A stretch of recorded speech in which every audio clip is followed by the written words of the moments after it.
wish I were here to resume my video making, talking about movies or literature. And I have some things to say about some of the movies and literature I've seen over the last year that probably will make for some interesting content. But before I get to that, I want to talk about an issue that is very much in the news right now and which needs to be discussed from the point of view of trans people, particularly trans women like myself. And that is, do trans women have a place in women's spaces? And I'm going to tell the story about what has happened to me over the last 16 months or so and why it came to mind that I should do that today.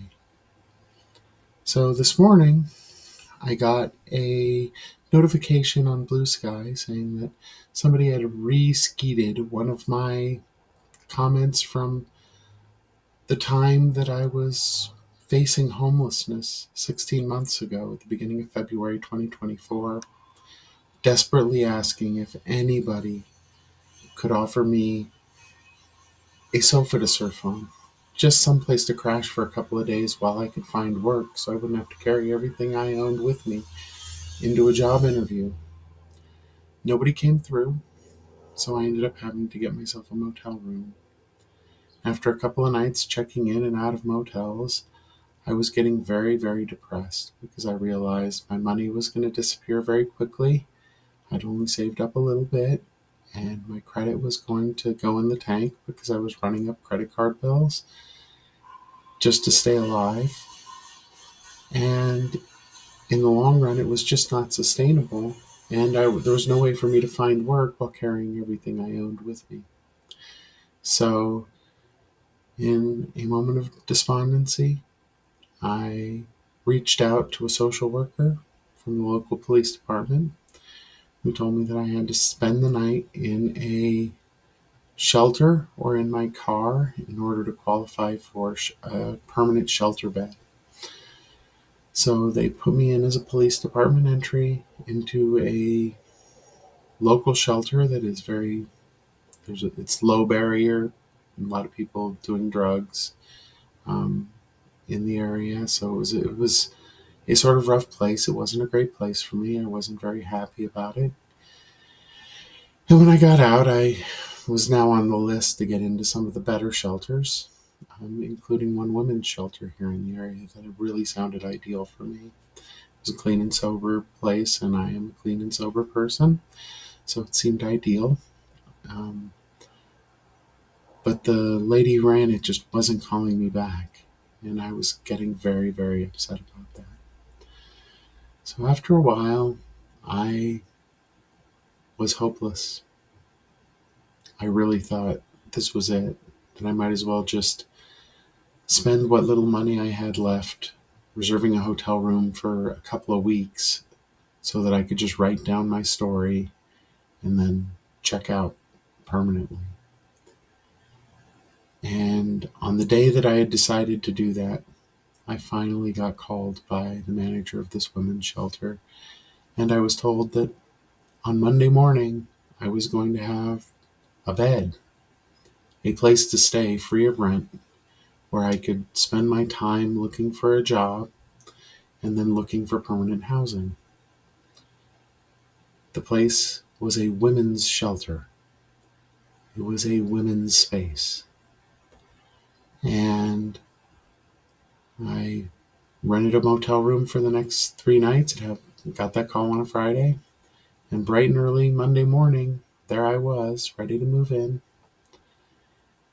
And it was a little bit uncomfortable at first. I was the only trans woman there, and not all of the women who were there were particularly happy to see a trans woman move in. One was very nasty about it, and she ended up being asked to leave.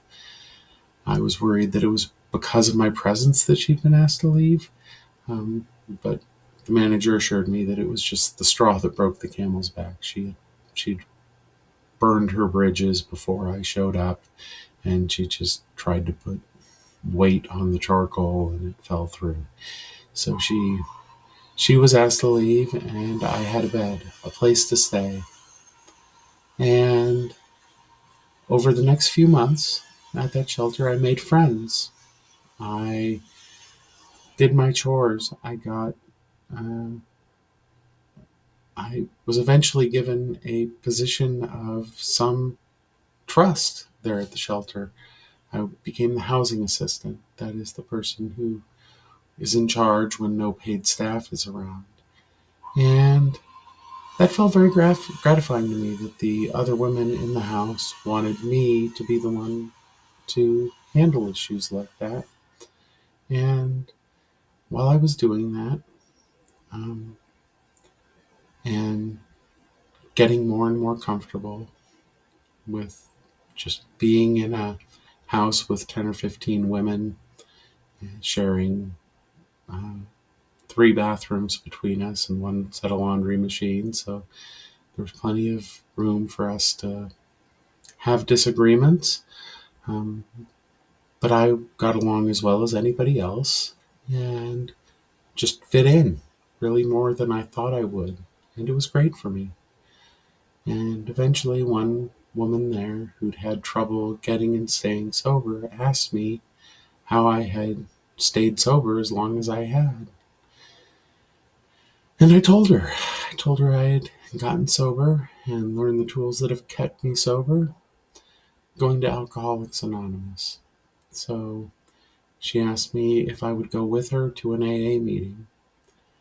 And I hadn't been to a meeting since well before I started transition, so I was a little nervous about it, but one of the sayings in AA is I am responsible. When anyone anywhere reaches out for the hand of AA, I want it to be there, and for that I am responsible. So I accepted her request and told her I would take her to an AA meeting. And I looked up when the meetings were, and she decided the one she wanted to go to was one that was that night, and it was a women's meeting, which of course made me nervous all over again. How was I going to be, received in a women's meeting of AA? I was pleasantly surprised. The women in that meeting were very kind to me, and in time, I ended up making that meeting my home group, and I go nearly every week now. And I was asked last December to be the keynote speaker in that group for their potluck meeting. And I spoke for 45 minutes about my story from childhood through my young drinking days through to my transition. And it was received very well. And it was by being in these spaces and doing these things with these women that I began to learn that I belonged in women's spaces. Not in spite of the fact that I was a trans woman, but because I am.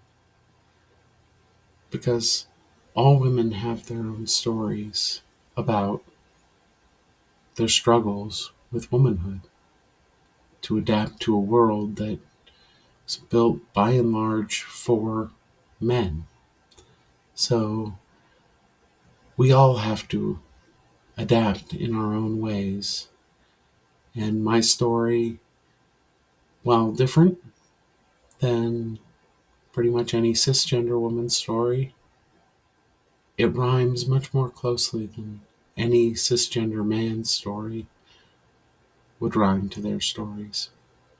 So I became a regular member of a women's AA group, belonging in a women's space.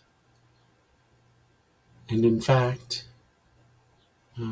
not long after giving that speech, one of the women in that group offered to rent me a room in her house, the room I'm now sitting in. And I have secure housing. I have a job. I pay my bills. I buy my own groceries. I help my community. I actually have two AA sponsees, both women, both cisgender women, who looked at all the options of the people that they thought could help them learn AA, and they chose me to help teach them. And they didn't choose me because I was trans. They chose me because I was a woman who'd been through some things and who had an outlook on life that they respected and admired. That was it. That's all it is. And while these spaces may not seem like the most important spaces to you, they are spaces that saved my life. Women's spaces that let me become who and what I am today. But along the way, of course, there were plenty of instances where I needed to use a public restroom. And believe it or not, I used the women's restroom. Big shock. Um, Obviously, it would be disruptive if somebody who looked like I do wandered into a men's room. I would certainly be harassed and potentially assaulted in a men's room. I have never experienced either in a ladies' room. No woman has ever voiced any objection when I've gone in to pee and wash my hands and maybe check my lipstick in the mirror, because that's all I do in there. The idea that trans women are in the ladies' room for some kind of nefarious purpose is an invention of cisgender men who cannot imagine a woman with her pants down in a non-sexual manner. It's why they are so upset about us in the women's room. It's why they're so upset about us being in changing rooms or locker rooms. They cannot imagine women's bodies in a non-sexual context. Trans women do not see women's bodies the way cisgender men do. And I say that as a queer woman. I'm attracted to women. But I'm not going into the ladies' room to cruise ass. It's just not where I go for that. It would be foolish of me to even try. It would be gross. And anyone who doesn't understand that is a man. Anyway, my presence in women's spaces over the past year and a half, beginning with sort of being forced into public accommodations, and then a women's shelter, and then finding my way into a women's AA group, and my incidental use of women's restrooms along the way, have shown me one thing that I believed beforehand, but now I know it, and that is trans women are women. And that's why we belong in women's spaces. So when people want to talk to you about whether or not trans girls belong in sports, I want you to stop and ask whether that's where they're ending their conversation, or whether that is a wedge that they're using to get in the door so they can start asking about other women's spaces. Because the truth is, most trans girls who participate in sports, even those who've been specifically called out by the president, are really just there to compete with their peers, with the other girls and women against whom they measure their athletic abilities. And that is a natural social behavior that no woman or girl should be denied, be it a cisgender woman or a trans woman. So I would urge you, as you go forward, when you hear people criticize the idea of trans women in women's spaces, try to remember my story. Remember, it was women's spaces that not only saved me, but they allowed me to be a positive influence on my community around me.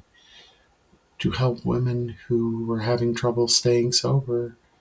I've been able to help them get and stay sober.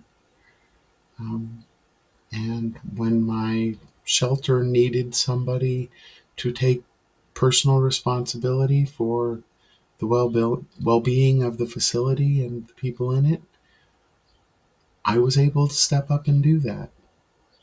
Not in spite of my being trans, but because it was incidental. I was there because I was a woman, because I am a woman.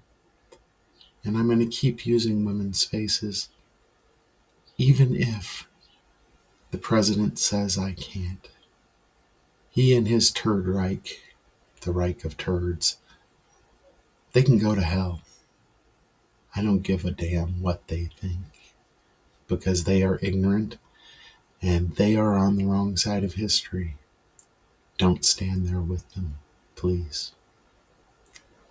Good night, and God bless.